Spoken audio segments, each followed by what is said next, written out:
Hi guys, welcome to big topic. அரசியலே தமிழ்நாட்டு அரசியலே இந்த சீமான் அவர்கள் தான் மிகப்பெரிய ஆகச்சிறந்த தற்குறி அப்படிங்கிறது நம்ம எல்லாருக்குமே தெரியும். அவரை மிஞ்சிறக்கு ஆளே இல்லை அப்படின்னு நம்ம நினச்சிட்டு இருக்கும்போது திடீர்னு ஒரு தலைவர் என்ட்ரி கொடுக்குறாரு. தொடர்ந்து அவங்க தோல்வி சந்திச்சதுக்கப்புறமா அந்த தலைவர் சீமானையே மிஞ்சிடுவாரோ அப்படின்ற ஒரு ஃபீல் வெறும் 3 மாதத்துலேயே நம்மளுக்கு வருது. அந்த லெவலில் ஒரு விஷயத்தை பேசி வச்சுருக்காரு நம்ம எதிர்க்கட்சி தலைவர் உதயநிதி ஸ்டாலின் அவர்கள். அவர் விஜய் அவர்கள் ஆட்சி ஏற்றதுக்கு அப்புறமா அவர் செயல்பாடுகள் எல்லாமே பார்க்கும்போது எந்த அளவுக்கு ஒரு கிரிஞ்சித்தனமாக பூமர்த்தனமாக இருக்குது அப்படிங்கிறத நம்ம பார்த்துட்டே தான் இருக்கோம். அதை நம்ம சொல்லிகிட்டே இருக்க ஒவ்வொரு வீடியோவிலையுமே எதிர்க்கட்சி தலைவருக்கு துளியும் தகுதி இல்லாத ஒரு நபர் அப்படின்னா அது உதயநிதி ஸ்டாலின் தான். அவரை நம்பி ஸ்டாலின் அவர்கள் இதை ஒப்படைச்சிருக்காரு அப்படின்னு நினைக்கும்போது பயங்கர பரிதாபமாக இருக்குது. அதுக்கு அவருடைய நேற்றைய ஸ்பீச் அப்படிங்கிறது அந்தளவுக்கு காமெடியாக இருந்துச்சு. சீமான மிஞ்சிருக்கு ஒருத்தர் வந்துட்டாண்டா அப்படின்ற மாதிரி தான் இருக்குது. அது உதயநிதி ஸ்டாலினாக இருப்பார் அப்படின்னு கண்டிப்பாக நான் எதிர்பார்க்கவே இல்லை. அந்த லெவலில் அவர் ஒரு விஷயத்தை பேசி வச்சுருக்காரு. அதை எல்லாத்தையும் தாண்டி தமிழ்நாட்டு அரசியல் வரலாற்றுலேயே ஒரு கேவலமான விஷயத்தை, ஒரு கேவலமான கைதை கொண்டாடுற ஒரே தலைவர் ப்ளஸ் அவருடைய தொண்டர்கள் யார் அப்படின்னா அந்த திமுகவும் திமுக உடன்பிறப்புகளும் தான். ஒரு கைதை எப்படி நடந்துச்சு, அங்கே என்ன நடந்துச்சு அப்படிங்கிறத விளக்கி சொல்லிக்கிட்டு இருக்காரு. எதுக்காக போராடிட்டு அங்கே ஜெயிலுக்கு போனார் அப்படின்னா ஏதாவது ஒரு முக்கியமான பிரச்சனைக்கு போராடிட்டு அங்கே ஜெயிலுக்கு போயிருந்தார் அப்படின்னா ஓகே, அதெல்லாம் எதுவுமே கிடையாது. பெண்களை இழிவாக பேசி கேவலமாக பேசி கொச்சைப்படுத்தினதுக்காக கைது பண்ணாங்க. அந்த கைதை செலிப்ரேட் பண்ணுறாங்க இந்த உடன்பிறப்புகள். அதை மேடையில் தைரியமாக பேசிக்கிட்டு இருக்காரு உதயநிதி ஸ்டாலின். என்ன நடந்துச்சு ஏது நடந்துச்சு அப்படின்றது இந்த விளக்கமெல்லாம் அவர் எது கொடுக்குறாரு அப்படின்னு யோசிச்சு பார்த்தா அதுக்கப்புறமா தான் ஒரு விஷயம் புரியுது. இவர் கைதான உடனே இவங்க ஒய்ஃப் கிருத்திகா இருக்காங்களே, கிருத்திகா உதயநிதி, அவங்க என்ன சொல்லிட்டாங்க அப்படின்னா ஒரு பாத்ரூம் போயிருக்காரு, வந்துருங்க வெயிட் பண்ணுங்க அப்படின்னு சொன்னார். அதுக்கப்புறமா இந்த விஷயத்தை எடுத்து நம்ம தாவேகா தொண்டர்கள் எல்லாருமே போட்டு அடின்னு அடித்தாங்க. கக்கூஸ்குள்ளே போய் ஒளிஞ்சிட்டாரு, 2 மணி நேரம் வெளியே வரவே இல்லை, கைதுக்கு பயந்து போய் ஒளிஞ்சிட்டாரு அப்படின்னு சொல்லி எல்லாமே மீம்ஸ் எல்லாம் போட்டு பயங்கரமாக கலாய்ச்சி வச்சு செஞ்சுட்டாங்க. இப்போ அதை மறைக்கணும் அப்படியெல்லாம் எதுவுமே கிடையாது, நான் கக்கூஸ்குள்ளெல்லாம் ஒளியவே இல்லை, என்ன நடந்துச்சுன்றது தெரிஞ்சுக்குவாங்க அப்படின்னு நம்மளுக்கு தெரியாத மாதிரி வளர்க்குறாராமா. நான் அதுக்காக தான் உங்கள்கிட்ட சொல்கிறேன், ஆனால் அது உங்களுக்கே தெரியாது அப்படின்னு மாதிரி நம்மளுக்கு தெரிஞ்சும் தெரியாத மாதிரி பேசுவோம் அப்படின்னு பேசிகிட்டு இருக்காரு. ஆனால் ஏன் பேசுகிறார் அப்படிங்கிறது அப்பட்டமாக தெரியுது. நான் கக்கூஸ்குள்ளே போய் ஒளியல அப்படின்றதுக்காக தான் இந்த விளக்கம் எல்லாம். மேடை போட்டு ஏதாவது மக்கள் பிரச்சனை இது வரைக்கும் பேசினாங்களான்னா கிடையவே கிடையாது. நேற்று அந்த ஸ்டேஜில் உதயநிதி ஸ்டாலின் பேசுகிறாரு, முழுக்க தாவே காட்சி ஒழிக்கணும் அப்படின்ற எண்ணத்தில் மட்டும்தான் இருக்காரே தவிர இவரோட கட்சி சார்ந்த விஷயங்கள் மட்டும்தான் பேசுகிறாரே தவிர மக்கள் நலனை பற்றி பேசவே இல்லை, மக்களுக்காக என்ன பண்ணுன்றதை பற்றியும் பேசவே இல்லை. தாவே காட்சி இதை பண்ணுங்க அப்படின்னு கூட ஒரு அட்வைஸ் கொடுக்கல. முழுக்க பேசுகிறது எல்லாமே விஜய்களை பற்றியும் தாவேக அமைச்சர்களை பற்றியும் இந்த ஆட்சியை பற்றியும் அதே நேரத்தில் அவங்க கட்சியோட பெருமை பற்றியும் தான் பேசிக்கிட்டு இருக்காங்க. மிசாவுக்கே பயப்படாத நாங்கள் இதுக்கு பயப்படுவோம் அப்படின்னு கேட்குறாரு. எனக்கு புரியல. ஸ்டாலின் அவர்கள் அந்த ஒரே ஒரு கைது மட்டும்தான் வாங்கியிருக்கார் போல். அரசியல் அவர்களோட 50 வருஷ அரசியல் வரலாற்றுலேயே அந்த ஒரு கைது மட்டும்தான் உருப்படியாக வாங்கியிருப்பாருன்னு சொல்கிறாங்க. அதையும் தூண்டி கிளறி பார்த்தோம் அப்படின்னா பல குற்றச்சாட்டுகள் நிறையவே இருக்குது. அது வேறு விஷயம். அந்த மிஸ்ஸா அப்படின்னு ஒன்று தான் இருக்குது அப்படின்றத உதயநிதி ஸ்டாலின் அவர்கள் அப்பப்போ பேசிக்கிட்டே இருக்கார். அப்போனா என்ன அப்படின்னா பல போராட்டங்களை கலந்துட்டு ஜெயிலுக்கு போனாங்களே அவங்களாம் பெருசு இல்லை, ஒரே ஒரு தடவை மிஸ்ஸாவில் ஜெயிலுக்கு போயிட்டு வந்துட்டார் ஸ்டாலின் அவர்கள். அது இன்னும் பெருமையாக பேசிக்கிட்டே இருக்காங்க. அதுக்கெல்லாம் பயப்பட மாட்டோம் உடன்பிறப்புகள், இந்த கைதுக்கெல்லாம் நாங்கள் பயப்படுமா அப்படின்னு கேட்குறாரு. முக்கியமாக இந்த கைதுக்கு தான் உதயநிதி ஸ்டாலின் அவர்கள் பயங்கரமாக பயந்து போயிருக்காரு அப்படிங்கிறதுல மாற்றமே இல்லை. அதாவது ஒரு காவிரி நீருக்காக போராடுற அப்படின்னு சொல்லி அங்கே போராட்டம் பண்ணிக்கிட்டு இருந்தார், பேசிகிட்டு இருந்தார். அப்போ முதலமைச்சர் விஜய் அவர்கள் டம்மி முதலமைச்சர், இது ஒரு கேடுகட்ட ஆட்சி, வெக்கங்கட்ட ஆட்சி அப்படின்னு பேசிக்கிட்டார். அப்படி யாரை பேசுகிறார் அப்படின்னா அவரை தேர்ந்தெடுத்த மக்களை தான் இவர் பேசிக்கிட்டு இருக்கார் அப்படிங்கிறது நம்ம எல்லாருக்குமே தெரியும். டம்மி முதலமைச்சர் அப்படின்னு பேசினார். ஒரு முதல்வரை இந்த அளவுக்கு பார்த்தோன்னா ஒரு கேவலமான தரம் தாழ்ந்த வார்த்தை பேசலாமான்னா பேசக்கூடாது. அதுக்கும் பார்த்தோன்னா ஒரு கேஸ் ஃபைல் பண்ணலாம். முதலமைச்சர் விஜய் அவர்கள் ஒரு பொது மேடையில், அதுவும் ஒரு எதிர்க்கட்சி தலைவர், இவருக்கு விஜய் அவர்கள் ஆட்சியில் இருக்கார் அப்படின்னா அதுக்கு ஆப்போசிட்டில் எதிர்க்கட்சி தலைவராக உதயநிதி ஸ்டாலின் தான் இருக்கார். அப்படிப்பட்ட ஒரு நபர் மேடை நாகரிகமே இல்லாமல் டம்மி முதலமைச்சர் அப்படின்னு பேசினாங்க அப்படின்னா கைது நடவடிக்கை அதுக்கே எடுப்பாங்க. அது கூட மன்னிச்சு விட்டாங்கன்னு வச்சுங்களேன். அதுக்கப்புறமா என்ன பேசினார், த்ரிஷா அவர்களை பற்றி ஒரு விஷயத்தை பேசினார். அது முதலமைச்சர் விஜய் அவர்களோட சேர்த்து வச்சு பேசினார். அதுக்கு தான் கைது பண்ணாங்க. இது எல்லாருக்குமே தெரியும். நேற்று கூட இன்டெரக்டாக அதை பற்றி தான் பேசியிருந்தார். நம்மளுக்கு தெரியாதுன்னு நினச்சிக்கிட்டு இருக்காரு. நேற்று கூட இன்டெரக்டாக அதை பற்றி தான் பேசியிருந்தார். அதுக்கு தான் கைது பண்ணது அப்படிங்கிறது எல்லாருக்குமே தெரியும். ஆனால் அதை மறைக்கணும், நான் அந்த மாதிரி கேவலமாக பேசல, நான் அந்த கைது ஈடுபடலை அப்படின்னு சொல்லி காவேரி நீருக்காக நான் பேசுனதை இந்த மாதிரி மாற்றி அவர் அரெஸ்ட் பண்ணணும் அப்படின்னு நினச்சாங்க, அரெஸ்ட் பண்ணிட்டாங்க அப்படின்னு சொல்லி பேசுகிறாரு. விடிஞ்சா யார் அரெஸ்ட் பண்ணலாம், எங்கே அரெஸ்ட் பண்ணலாம் அப்படின்னு அந்த அரசு சுற்றிட்டு இருக்கு அப்படின்றாரு. இல்லை, அனிதா ராதாகிருஷ்ணன் கைது பண்ணார், அவரையும் கைது பண்ணிட்டாங்க, என்னையும் கைது பண்ணிட்டாங்க அப்படின்லாம் சொல்கிறாரு. மார்கண்டையனை கைது பண்ணாங்க அப்படின்னு சொல்கிறாரு. எல்லோரும் எதுக்கு கைது பண்ணாங்க? இதுக்கு முன்னாடி நிறையா திமுக எம்எல்ஏ தாவேக அரசு மேலே கேள்விகள் எழுப்பியிருக்காங்க. அதில் எந்த ஒரு ஆபாசமும் அசியும் கிடையாது. ஒரு சில பேர் பேசினாங்க. அவங்களெல்லாம் யாரும் கைது பண்ணவே இல்லை. ஆனால் ஆபாசம் கலந்து அசிங்கமாக விஜய் அவர்களையும் முதலமைச்சர் விஜய் அவர்களை தமிழ்நாட்டு மக்களை யாரெல்லாம் கேவலமாக பேசினாங்களோ அவங்கள தான் கைது பண்ணியிருக்காங்க.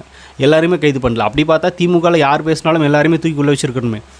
அவங்களோட வாயிலிருந்து விஜயோட குடும்பத்தை பற்றி பேசுகிறது, அவரோட பர்சனல் லைஃப்பை பற்றி பேசுகிறது, மக்களை திட்டுறது, இந்த மாதிரியான நபர்கள் பேசுனதுக்கு தான் தூக்கி உள்ளே வச்சாங்க. அந்த லிஸ்ட்டில் தான் உதயநிதி ஸ்டாலின் போயிட்டு வந்திருக்காரு. அது இவங்களுக்கு தெரியும். ஆனால் மறைக்கிறக்காக ஏதோ ஒரு விஷயத்தை சொல்லிட்டு இருக்காங்க. இன்னும் தமிழ்நாட்டு மக்கள் முட்டால் நினச்சிட்டு இருக்கீங்களா உதயநிதி ஸ்டாலின் அவர்களே அப்படின்னு தான் கேட்குறாங்க.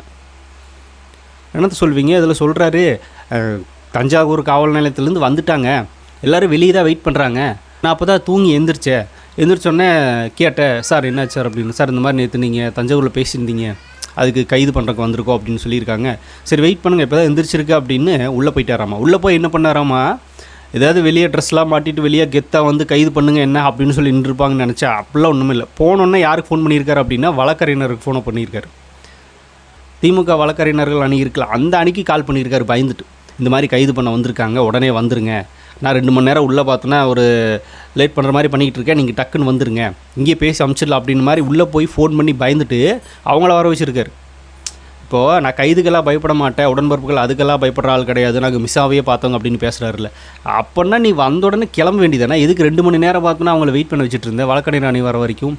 ஏன் நீ போனீங்கன்னா அவங்களுக்கு பின்னாடி உங்களுக்கு வர தெரியாதா? இல்லை எந்த ஸ்டேஷனுக்கு கூட்டு போகிறாங்கன்றது அவங்களுக்கு தெரியாதா?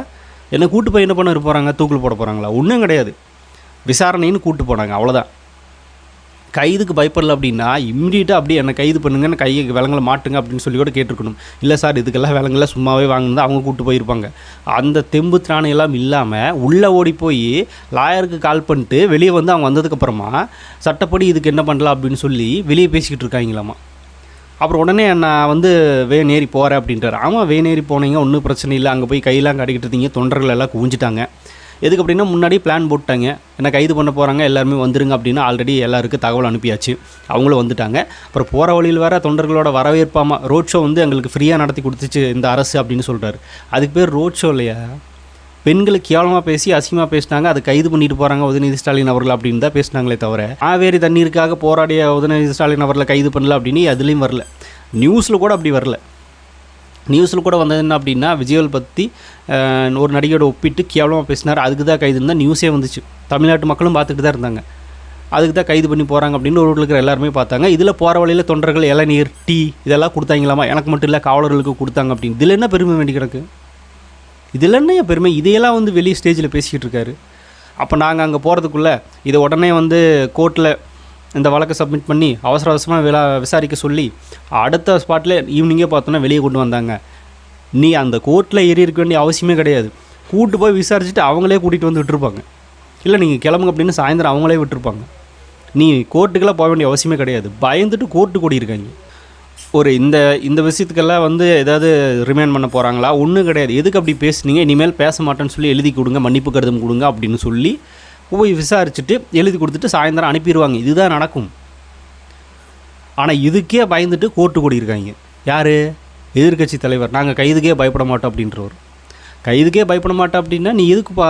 நீ ஸ்டேஷனுக்கு போகிறதுக்கு முன்னாடியே உங்கள் வழக்கறிஞரெல்லாம் அனுப்பி கோர்ட்டில் பார்த்தோன்னா அந்த வழக்கு எடுத்து விசாரிக்க சொன்னீங்க அவசர அவசரமா. ஜெயிலுக்குள்ளே போயிடக்கூடாது, உடனே நம்மளை வெளியே வந்துடணும் அப்படின்னு ஒரு பயம்.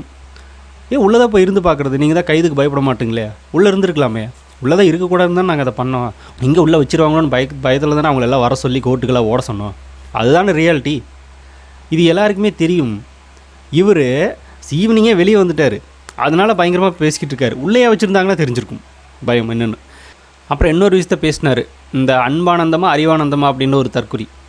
அவள் எந்த அளவுக்கு விஜய் அவரோட ஃபேமிலியும் அவரோட நடிகையும் பார்த்தோன்னா ஆபாசமாக பேசினா அப்படிங்கிறது எல்லாருக்குமே தெரியும். அதுக்காக தான் அவனை கைது பண்ணி உள்ளே வச்சாங்க. கைது பண்ண ட்ரை பண்ணாங்க. கோர்ட்டுக்கு அங்கேயும் குழந்தையெல்லாம் தூக்கிட்டு போய் சில வித்தைகளெல்லாம் காட்டி எஸ்கேப் ஆகிட்டான். அவரை கூட பார்த்தோன்னா கம்பேர் பண்ணி பேசிகிட்டு இருக்காரு. இந்த மாதிரி தாவேக அரசு யாரெல்லாம் கைது பண்ணணும் அப்படின்னு சொல்லி சுற்றிக்கிட்டு இருக்காங்க. அதில் தான் நம்ம அன்பு சகோதரர், அன்பு தம்பி அறிவானந்தம், அப்புறம் இன்னும் சில பேர் இந்த மார்கண்டையன் இவங்களெல்லாம் சொல்லிட்டு லிஸ்ட்டு போடுறாரு. இல்லை அந்த அறிவானந்தமோ அன்பானந்தமோ அவனெல்லாம் பார்த்தோன்னா கண்டிக்க கூட துப்பு இல்லாமல் இவர் என்ன சொல்கிறாரு, அவர் கைது பண்ணதுக்கெல்லாம் தாவேக அரசுக்கு கேள்வி எழுப்பிட்டு இருக்காரு. அவன் என்ன பேசினா அப்படிங்கிறது தமிழ்நாட்டுக்கே தெரியும். விஜய் அவர்களையும் அவரோட ஃபேமிலியும் அவரோட பையன், அவரோட ஒய்ஃபு, அப்புறம் இன்னொரு நடிகை எல்லாத்தையுமே வந்து சோஷியல் மீடியாஸில் ஒரு வீடியோ போட்டால் என்ன பண்ணுவாங்கன்னா கைது பண்ணுவாங்கன்றது தெரியும். ஒரு எதிர்க்கட்சி தலைவருக்கு இந்த மாதிரி ஆபாசமாக பேசினா யாராக இருந்தாலும் கைது பண்ணுவாங்க அப்படின்றது ரெண்டாவது விஷயம். நம்ம கட்சி சேர்ந்த ஒரு நபர் ஜென்சி, நம்ம கட்சி சேர்ந்த ஒரு நபர் நம்ம கட்சிக்கு அவப்பெயர் ஏற்படுது, இப்படியெல்லாம் பேசக்கூடாதுன்னு அறிவுரை வழங்கினா அவன் தலைவன். அவரை எதுக்கு கைது பண்ணீங்க அப்படின்னு சொல்லி நேற்று மேடையில் பேசிக்கிட்டு இருக்காருங்க. இவர் என்ன தலைவர்ன்றது நம்மளுக்கு புரியவே இல்லை. அப்போ எல்லாருமே ஆபாசமாக பேச சொல்லி இவர் தான் ட்ரெயின் பண்ணுறாரு போல். நம்ம சிவாஜி கிருஷ்ணமூர்த்தி கூட சொல்லுவார்ல, மேடையில் பேசிகிட்டு இருக்கும்போது, நான் ஏதாவது பேசினேன் அப்படின்னா ஸ்டாலின் வந்து அங்கேருந்து முறைப்பார், ஆனால் பக்கத்தில் சின்னவர் பார்த்தோன்னா நீ பேசு நான் பார்த்துக்கிறேன் அப்படின்னு சொல்லி அவர் வந்து எனக்கு என்ன சொல்கிறது ஒரு உந்துதல் கொடுப்பார் அப்படின்னு சொல்லியிருந்தார்ல. அப்போ ஆபாசமாக பேசுறதுக்கு சொல்லி கொடுக்குறது எல்லாமே இந்த உதயநிதி ஸ்டாலின் தான் அப்படிங்கிறது நம்மளுக்கு அப்பட்டமாக தெரியுது. ஏன்னா அவரோட ஸ்பீச் அப்படி தான் இருந்துச்சு, அதுக்கு தானே கைது பண்ணாங்க. திமுகவில் ஆபாசமாக பேசுகிறாங்கன்றதெல்லாம் இப்போ நம்ம ரெண்டாவது இடத்துல வச்சிடலாம். பேச சொல்கிறதே யார் அப்படின்னா இந்த உதயநிதி தான் அப்படிங்கிறது கன்ஃபார்மாக தெரியுது. ஏன்னா அந்த அறிவானந்தமாக அன்பானந்தம் பேசுனதுக்கு சப்போர்ட் பண்ணி நேற்று மேடையில் பேசிக்கிட்டு இருக்கார் அப்படின்னா இவர் என்ன எதிர்க்கட்சி தலைவர் இல்லை இவங்க கட்சிக்கு தான் என்ன தலைவர்? இதுலேருந்தே தெரிஞ்சுக்குங்க, இவங்க அவங்கள பேச சொல்லி எடுத்து கொடுக்குறதே இவங்க தான், அதில் எந்த மாற்றுக்கிறதும் கிடையாது. ஒரிஜினலாக உண்மையான தலைவனாக இருந்தால் ஒன்று பண்ணணும், இப்படி பேசாத, அரசியல் சம்மந்தப்பட்ட விஷயத்தை பேசு, கேள்வி கேளு. நம்ம வந்து அடுத்த தலைமுறைக்கு அரசியல் சொல்லி கொடுத்துட்ருக்கோம், உங்களுக்கு எல்லாருக்குமே இன்னும் கொஞ்சம் நாகரிகமாக வாங்க, திமுகவோட பேரை காப்பாற்றுங்க அப்படின்னு கட்சிக்காவது கட்சி நல்லதுக்காக தான் அந்த மாதிரி அட்வைஸ் பண்ணணும்.